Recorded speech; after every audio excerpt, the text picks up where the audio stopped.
करने वाले हैं एक ऐसे ट्रांजेक्शन को जो बिजनेस में आए दिन किसी भी ये होता है कि कंपनी तो एक होती है, पर जिसके व्यक्ति वो ऑनर होते हैं, जैसे कि एक पिता है कंपनी को संभाल रहा है, उसके दो बेटे हैं, उन लोग भी कंपनी को संभाल रहे हैं।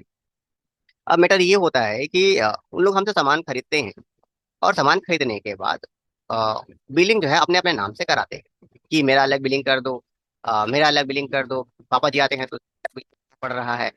और दिक्कत ये यहाँ पर ये आती है कि हमारे बॉस को इन तीनों के नाम पे अलग अलग नहीं, हमें एक बिलिंग चाहिए कि कंपनी का तो सामान जो है, कंपनी जो है मतलब आपका सामान उस कंपनी पर जा रहा है ना, तो सिर्फ उसका हिसाब चाहिए, यानी उस कंपनी को कितना पैसा देना है इसका हिसाब चाहिए।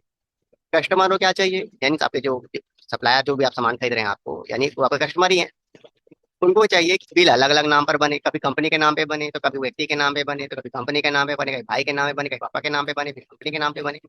बॉस को चाहिए क्या कि जो पैसा है, जो पैसे का जो हिसाब है वो एक ही कंपनी के हिसाब, यानी आप चाहते हो कि आप जो बना रहे हो, जो एंट्री करो, उसमें ये सब चीज़ का कॉम्बिनेशन रहे।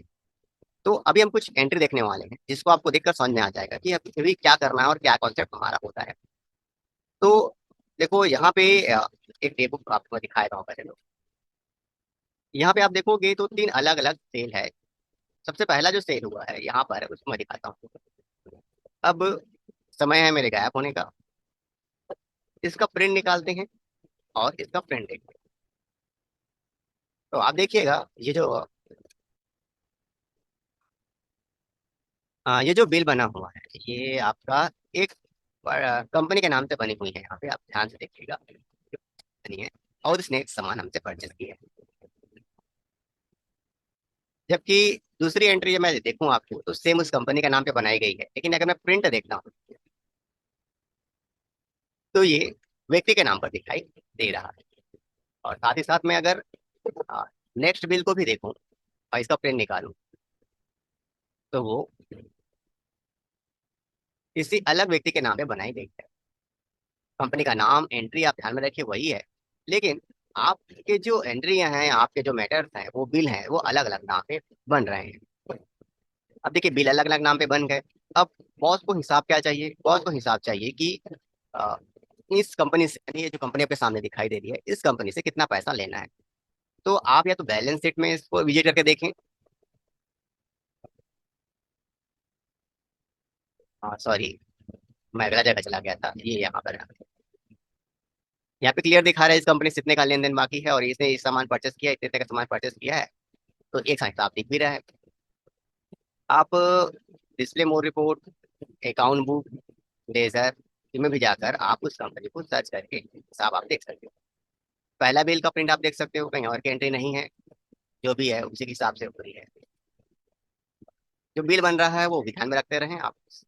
मैं आपको सबको लाइन से दिखाए कि एंट्री नहीं खुली है, वही एंट्री खुल रही है जो हमें चाहिए और जिसका हमें हिसाब चाहिए। और सब सामने हैं आपके, अलग अलग कंपनी के नाम से ये तीन बिल की एंट्री मैंने की हुई है, तीनों बिल का हिसाब आपको मैं दिखा रहा हूँ। सबको समझना है और ध्यान में रखेंगे तो सबका अलग अलग बिल के नाम से एंट्री बन रही है, यानी देखो हिसाब एक जगह दिख रहा है, हिसाब एक जगह दिख रहा है, बिलिंग अलग व्यक्ति के नाम पे हो रही है। तो अब सवाल होता है कि ये सब कैसे पॉसिबल हुआ। तो ये सब पॉसिबल तब होता है जब आप टैली को बेहतर तरीके से पढ़ते हो। मैं जो बता रहा हूँ आप किसी कोर्स में ढूंढेंगे तो नहीं मिलेगा, ना बुक में ढूंढेंगे नहीं मिलेगा, ये मिलेगा आपको प्रैक्टिकल जॉब करने के एक्सपीरियंस के साथ, उसमें एक्सपेरिमेंट करने के साथ। अगर टेली में आप जॉब करते हो, एक्सपेरिमेंट करते हो, तो ये जो चीजें हैं उसका समझ में आएगा। यहाँ पे जो वीडियो प्रोवाइड होता है आप ध्यान में रखिएगा, इस ये कोई कोर्स वाइज नहीं होता है, ये जॉब वाइज होता है। जॉब में जो प्रॉब्लम आ रहा है उसका सोल्यूशन आपको यहाँ पर देखने को मिलेगा, क्योंकि आप पढ़ाई कुछ और करते हो, जॉब में कुछ और रिजल्ट आता है। देखो यहाँ पे मेटर फीड ले लेता हूँ, समझ लो। बिलिंग बनानी है कंपनी के नाम से, तो उसके ऑपरेटर मालिक के नाम से, और बॉस को दिखाना है एक बिल के हिसाब से। ढूंढ लीजिए आप बुक ढूंढ लीजिए, जितने भी टेली के बुक्स हैं सब निकाल लीजिए, कोई लोकल टीचरों से पूछ लीजिए आप। अगर जॉब में एक्सपीरियंस रखते हैं तो आंसर देंगे, नहीं तो एक्सपीरियंस नहीं देंगे, आंसर नहीं मिल रहा है। आप यूट्यूब चैनल पे जाकर ढूंढिए ना इस चीज़ों को, तो आपको समझ में आ जाएगा कि क्या है, वो कोर्स वाइज है, जॉब वाइज नहीं है। तो अब रही बात ये सब चीज़ें आगे, आप देखते हैं कि ये सब पॉसिबल कैसे हुआ। तो हम पहले कुछ चीज़ें हैं वो देख लेते हैं कि हमारे पास कोई स्पेशल लेजर नहीं है। आप लेजर में देख लेते हैं कि हमने कंपनी के लिए क्या बनाया।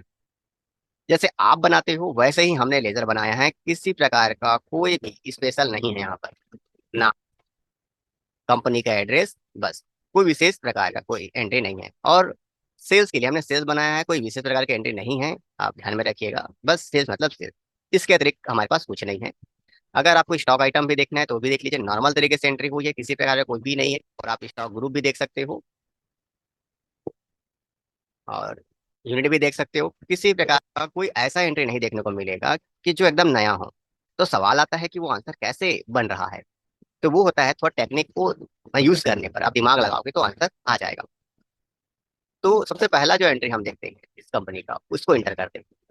और इंटर करने के बाद आप इंटर करें और इंटर करें। इंटर करने के बाद आपको क्या देखने को मिलता है कि ये डिलीवरी नोट के डिटेल को एंटर करने के लिए बोलते हैं। तो डिलीवरी नोट क्या होता है भैया, जो वीडियो है उसमें हमने जिक्र किया हुआ है, वहां जाकर आप देख सकते हो। और बहुत सारे वीडियो हैं इसमें डिलीवरी नोट का जिक्र डिटेल हम नहीं भर रहे हैं। और यहाँ पर देखिए, ये जो है अ, यहाँ पर जो आप ध्यान में रखेंगे तो यहाँ पर कंपनी का नाम लिखा हुआ है और उसके नाम से बिलिंग हो रही है। और इसको मैं आगे बढ़ाता हूँ। बाकी आप जो सेल्स करते हो, जो अमाउंट लिखते हो, ठीक वैसा ही आप सब चीज लिखो। अब इसका प्रिंट निकाल कर आप देखोगे तो नॉर्मल किसी प्रकार का कोई दिक्कत आपको नहीं आने वाली है। ये रहा एंट्री। तो फर्स्ट एंट्री हमने सिंपल तरीके से कि कंपनी वाइज अगर बनाते हो, तो सेकंड एंट्री में थोड़ा सा फर्क है।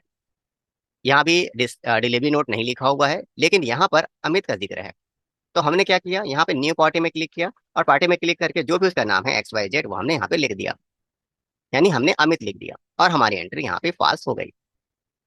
और कुछ नहीं, आप ध्यान में रखेंगे तो सब चीज पॉसिबल हो जाएगा। ऐसा करने के बाद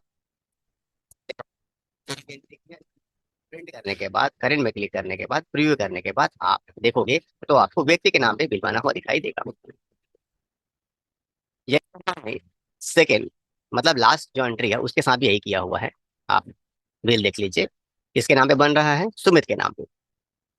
कैसे सुमित को लाया गया है, तो यहाँ इंटर किया गया है, और यहाँ पे न्यू पार्टी करके सुमित क्रिएट किया गया है, और इसकी एंट्री आगे बढ़ा दी गई है। ऐसा करने के बाद आपका रिजल्ट आपके सामने है, और एक एंट्री हम करके भी दिखाते हैं आपको। देखो आप कंपनी का नाम जो लेना है ले लो। अब यहाँ पर आते ही आपको न्यू पार्टी में क्लिक करना है, और जिसके नाम से बिल बनाना है उसका नाम आपको लिख देना है। जैसे कि आप यहाँ पे लिख रहे हो एक और कार, आपको बस इंटर करना है, और बाकी चीजें जैसा आप चाहो तो बदल भी सकते हो, जैसा है वैसा आप रहने दो। आप सामने वाले को सामान बेचो, फीस लिखो, रेट लिखो, और रेट लिखने के बाद आप चाहो तो इसका प्रिंट भी देख लो। प्रिंट आपको दिखेगा उस व्यक्ति के नाम पे जिसके नाम पे आपने बिल बनाया है। ठीक इसके विपरीत, अगर आपको सिर्फ कंपनी के नाम से बिल बनानी है तो आपको बस यहाँ इंटर करना है, और यहाँ पे कोई बदलाव नहीं करना, जैसा है वैसा रहने देना है और आगे बढ़ जाना है। और अपने सामान को सब सेलेक्ट करना है, जितना भी परचेस कर रहे हो या सेल्स कर रहे हो वो लिखना है। और इसके बाद आपको यहाँ पे आप बिल देखेंगे तो आपको समझ में आ जाएगा कि ये मैटर क्या है। अगर आप चेंजेस नहीं करते हो तो कंपनी के नाम से बिल बनेगा, और न्यू पार्टी लेकर करोगे तो हमेशा व्यक्ति के नाम पे बिल बनेगा। और इसका रिजल्ट क्या होता है, इसका रिजल्ट आपके सामने है, आप जहाँ कहीं भी जाकर देख सकते हो। मैं शुरू में दिखा चुका हूँ आप लोगों को कि आप उस कंपनी को बस इंटर करो और सारा हिसाब के सामने आ जाएगा कि इस व्यक्ति से इतना इस चीज का ये पैसा लेना है। अब पैसा जब लोगे तो कंपनी वाइज से पैसा आएगा। ये वाउचर है, F6 है, और इंटर कर दो। और यहाँ पे आप इसका नाम से एंटर कर दो। 75,000 रुपये देने हैं, सामने वाले को पैसा देना है। अगर मान लो 30,000 रुपये आया हुआ है, तो 30,000 रुपये जो आया है आपको ध्यान में रखना है कि ये जो बिल है किसका है। ये जो बिल है किस किस के नाम पे बना हुआ था, पहला बिल किसके नाम पे, या फिर कोई दिक्कत नहीं है। पैसा आने की तो एंट्री हुई है ना, कोई दिक्कत नहीं, इस चीज को आप एंट्री कर सकते हो। और थोड़ा सा और एक्सपेरिमेंट दिमाग लगाओगे तो वो डिटेल आप निकाल सकते हो। तो पैसा तो कंपनी के नाम से ही आएगा। कोई व्यक्ति अगर पैसा देगा तभी आप कहोगे कि यही कंपनी ने पैसा दिया है। ये पैसा जो मिलता है कंपनी के नाम से ही एंट्री होगी। तो हम जिसके बिल को भी एंट्री करना चाहें वो एंट्री हम कर देते हैं। तो उसके बाद एक और है, क्योंकि 5,000 का और एंट्री है, अब इसको हम सेव कर सकते हैं। ऐसा करने के बाद आप कोई भी रिजल्ट आप निकाल कर देख सकते हो, कहीं भी जाकर आप रिजल्ट निकाल कर देख सकते हो। बस आपको कंपनी को सेलेक्ट बस करनी है, और आपके सामने ये सामान बेचे हो भैया, और ये देखो ये पैसा पेमेंट किए हो, मतलब सॉरी पैसा आया हुआ है, और कैसे पैसा आया है आपके सामने हिसाब पूरा खुलते जाएगा। अब इसका आप करेंट प्रीव्यू जो देखना है आप देख सकते हो, आपका हिसाब के सामने रहेगा। और आपको लगता है कि बिल वाइज एंट्री देखनी है तो यहाँ क्लिक कर लीजिएगा, तो बिल वाइज एंट्री भी दिखाई देगी आपको कि दो ही बिल पेंडिंग है, बाकी का पैसा आ चुका है इस कारण से। तो जैसा चाहो आप हिसाब देख सकते हो। तो इस तरीके से आप क्या कर सकते हो, आप समझ रहे हैं इस चीज को कि बिल कंपनी के नाम से ही बना सकते हो, बिल व्यक्ति के नाम से ही बना सकते हो। आप हार्ड कॉपी तो साथ में रखोगे ही रखोगे, बिल कंपनी के नाम से व्यक्ति के नाम से बना बना के रखो। और जो रिपोर्ट है वो एक जगह आपको दिखाई देगा, आपका बॉस भी खुश, आपका कस्टमर भी खुश, और सब चीज खुश। तो इस तरीके से काम करोगे तो दिल्ली में क्यों अच्छे से प्रमोशन और अच्छे सैलरी नहीं मिलेगी।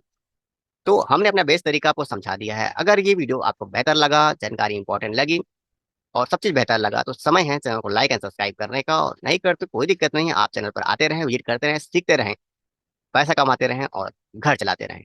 तो मिलते हैं किसी अलग वीडियो पर।